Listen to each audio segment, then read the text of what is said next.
David Morrell returns to Rambomania.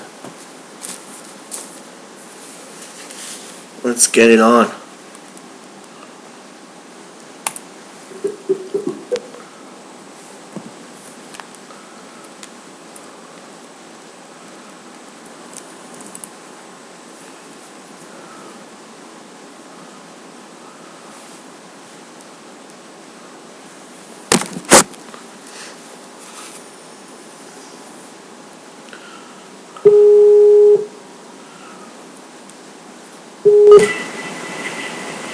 Hello. Hello. Hi, how are you? No, I'm good. I can't see you though, so let me figure this out. Yeah. It's been a while. What do I do to see you? Let's You see. see me? I can't see you. There should be a button at the bottom that says turn off or turn on video. It's right next to the little microphone icon.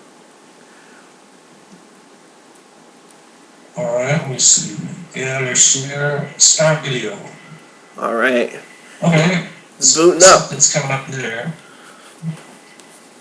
Okay, so then I accept, right? Oh, yeah, there you are. Okay, very good. How's it going? It's alright, but we gotta get our, is the light look alright behind me? See if I It's a little choppy. It might just be the camera. Yeah, well, I don't know. So, and you're very dark. Oh, I'm dark? Hold on. I'll try to light it up a bit. I don't know if that will help. It helps a little bit. There we go. Yeah, that's better. So anyway, yeah, I'm fine. Good, good. It's very snowy here. There's like snow everywhere here. Yeah, we had some as well. We're in the mountains. Santa Fe is in the mountains, so I'm looking out the window now. We've been getting snow a lot, and we're welcome. We welcome it because we need it for reservoirs. Yeah. That's true, eh? For the water. It says internet connection problem. Yeah. If I do lose you, I'll ring you back. These things happen. Okay. So what do you get there? Is some problem? Usually it happens when I Skype with people from far away. Like I had one guy from Brazil on, and it kept on cutting in and out constantly. But I guess it should be okay. It should be okay because we changed all our provider and everything. So from back from then. Yeah. So First Blood Part 2. It could be my CenturyLink. CenturyLink is not great. Yeah. So the reissue is fantastic. The First Blood reissue. Yes. I just wanted to congratulate you on that. I pulled a copy off the shelf. It's a pretty thick book. Mm-hmm. It has the story behind it is that the publisher had Gauntlet Press, Mm-hmm. Gauntlet Press, for people who don't see how it's spelled. Asked me if I'd be interested in collector's reissues of the 3 Rambo books I did, First Blood, and then the 2 novelizations, Rambo First Blood Part 2 and Rambo 3. And at first I wasn't very excited. That is not, because the book existed in paperback editions, First Blood. It had never been on print, and I didn't see what, yes, it would be in hardback for the first time in many, many years, but I didn't see what was the value to collectors in this. And then I had a revelation. because I suddenly remembered all the files I have that I've kept for every book over the years. And I remembered essays, particularly one from the 1980s, that had been written for a magazine called the Penn Stater, which is the alumni magazine for Penn State, where I went to graduate school, where I wrote a lot on First Blood. And they had done a lot of research to find secrets, as it were, that I used a lot of local places in the book, but pretended they were somewhere else. And so the essay is called Rambo at Penn State, and it had just a wealth of background information. And then I thought, well, I have other essays that I know of like that, so I gathered them all together, and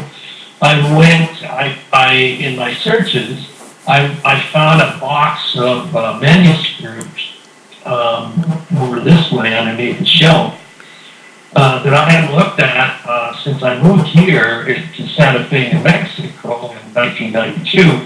And I probably hadn't looked at since I put everything in the box in 1972 when First Blood was published.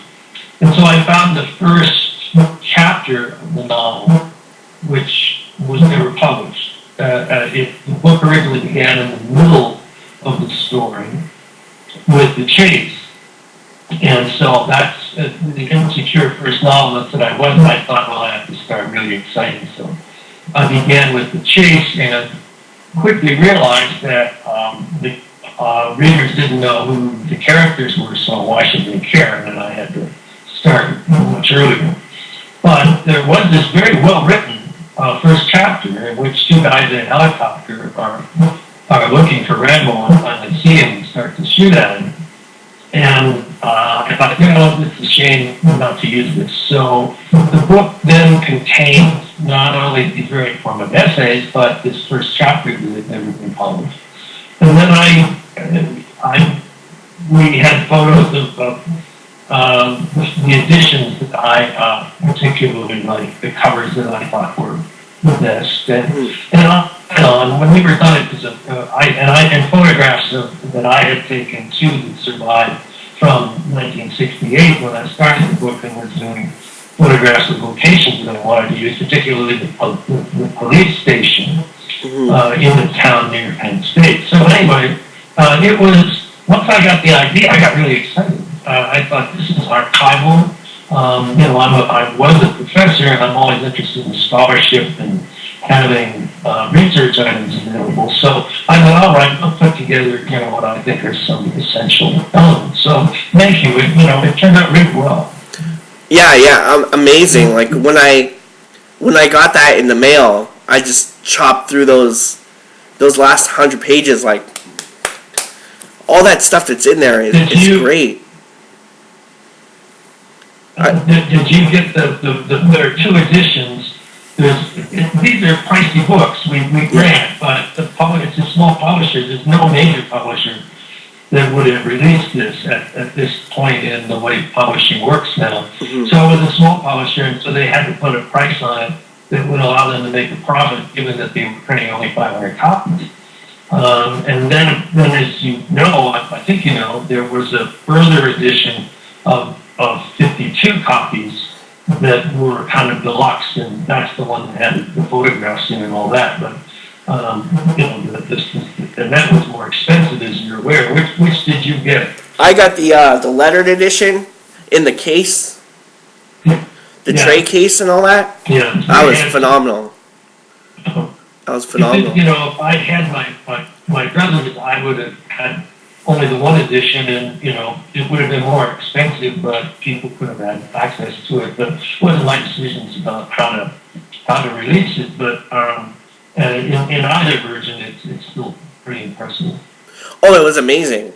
It was well worth the price. It was like the holy grail, especially to go over that gorilla chapter. And I said I personally selected everything. So this is part of an ongoing process. So First Blood, I'm saying this wrong, Rambo First Blood Part 2 is now available for pre-order from the same place, Gauntlet Press. And once again, I thought, well, if let's see what I have in the files.